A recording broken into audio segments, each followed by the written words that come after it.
I stared at my silent phone for hours that day, watching as the clock ticked past noon, then dinner time, then finally midnight. Not a single call, not one text message. My 70th birthday had come and gone without so much as a whisper from my 3 children or 7 grandchildren. The family I devoted my entire life to had simply forgotten. As I blew out a single candle on the small cupcake I'd bought myself, I made a decision that would change everything.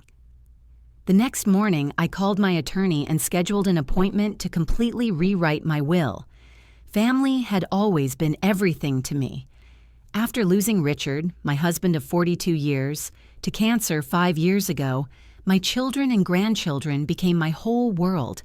I'd built my life around them, babysitting the grandkids after school, hosting Sunday dinners at my house every week, remembering every birthday and milestone with thoughtful gifts and handwritten cards. My eldest, David, worked as a financial advisor downtown. He had a beautiful wife, Megan, and 3 teenagers who were always busy with activities.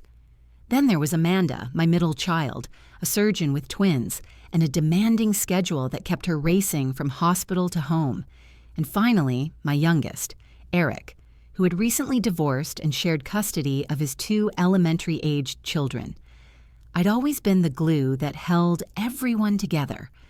After Richard passed, I made sure to maintain our traditions: holiday gatherings, birthday celebrations, summer barbecues by the pool in my backyard.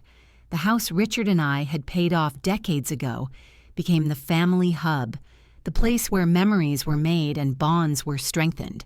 But over the past year, I'd noticed a shift.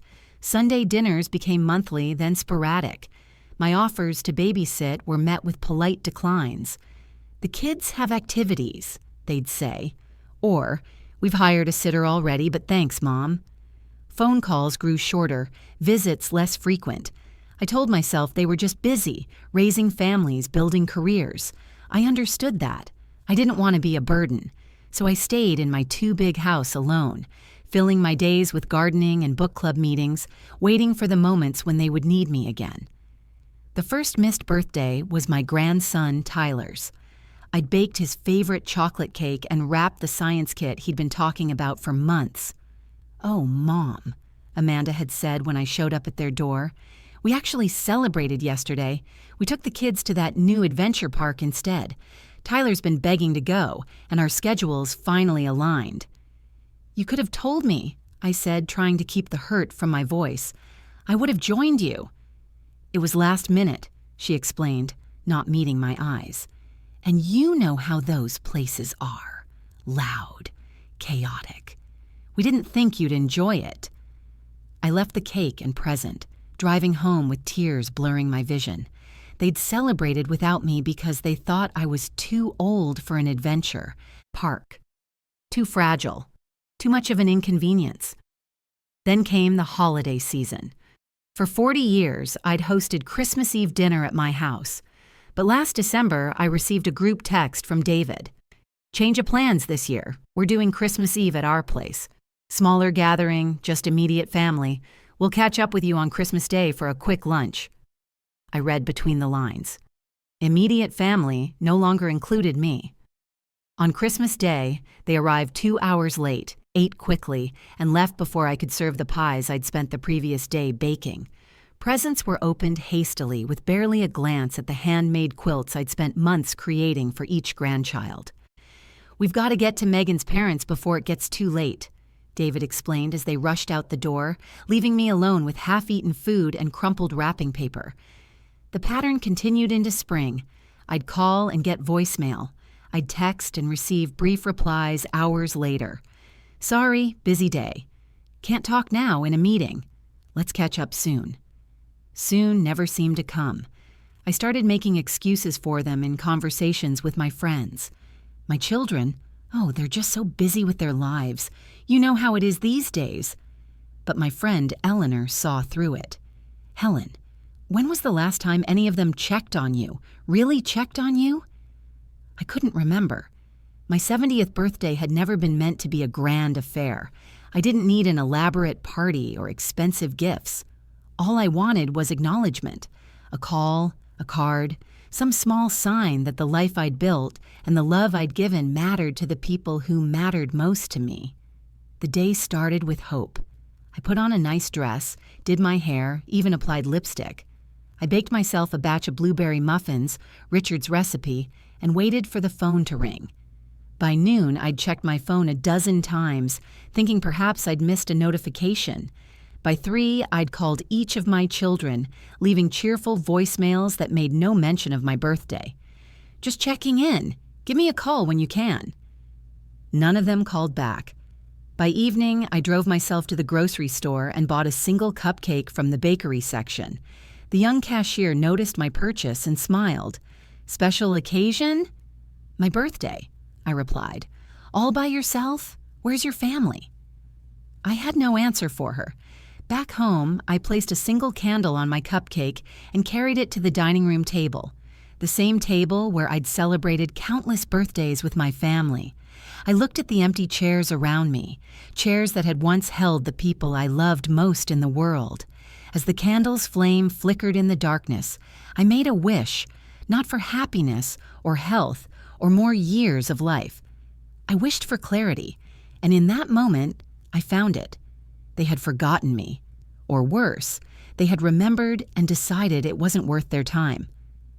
After blowing out the candle, I walked to Richard's office, untouched since his passing, and pulled out the copy of our will from his desk drawer. I read through it by lamplight, noting how everything would be divided equally among our 3 children, how the house would be sold and the proceeds split, how the family heirlooms had been carefully assigned, a will that assumed family bonds would remain unbroken, a will that presumed love would last. That night I slept more soundly than I had in months. The decision had been made. "Mrs. Parker, are you absolutely certain about these changes?" My attorney, Mr. Geller, looked concerned as he reviewed the extensive modifications I'd dictated. "More certain than I've been about anything in a long time, Robert." He nodded slowly. "It will take some time to draft everything properly, and I should warn you, when your children eventually learn about these changes, there might be strong reactions." "I understand," I replied calmly, "but this isn't about punishing them. It's about honoring what truly matters." The new will was both simple and radical. The house would not be sold, but instead converted into a community center for seniors, a place where elderly people could gather, connect, and feel valued. A significant portion of my savings would fund its operation. The family heirlooms and mementos would go to my sister's children, who called me regularly despite living across the country, and the remainder of my estate would be divided between 2 charities, one supporting cancer research in Richard's memory, and another providing educational scholarships for first-generation college students. My children would each receive a token amount, enough to know they hadn't been forgotten, but not enough to suggest that neglect came without consequences. After signing the documents, I felt a weight lift from my shoulders. For the first time since Richard died, I wasn't defining myself solely as a mother and grandmother. I was Helen Parker, a woman with her own purpose and legacy. On my way home, I stopped at a real estate office and scheduled an appointment to discuss selling my house. If it would eventually become a community center, why wait until after my death? Why not see my legacy take shape while I was still here to guide it? 3 days after my forgotten birthday, my phone rang. It was Amanda. "Mom, I am so sorry," she began, her voice thick with tears. We all just realized, we missed your birthday. There's no excuse. We've been terrible. Can we make it up to you this weekend? We'll all come over, have a proper celebration." "That sounds lovely, dear," I said, meaning it, "but I'm afraid I'll be out of town this weekend. I've decided to take a trip to the coast, a gift to myself." "Oh." She sounded genuinely disappointed. "Well, when you get back then? Let's plan for it. And Amanda, I've been doing some thinking. I have some changes I want to make in my life. I'd like to talk to you and your brothers about them soon." "Changes? What kind of changes, Mom? Is everything okay?" I smiled to myself. Everything is finally exactly as it should be. They did throw me a belated birthday party 2 weeks later. All 3 children, all 7 grandchildren, gathered in my living room with cake and presents and profuse apologies. They sang "Happy Birthday" with exaggerated enthusiasm, took dozens of photos, made promises about being more present, more attentive, more grateful. I accepted their apologies with grace. I opened their hastily purchased gifts with appropriate expressions of delight. I blew out the candles on a cake that had my correct age on it, but something had fundamentally changed, not just in my will, but in my heart. "I have an announcement," I said as we finished dessert. All eyes turned to me with concern. They were probably expecting health news, bad news, the kind of news that often comes as people reach my age. "I've decided to sell the house."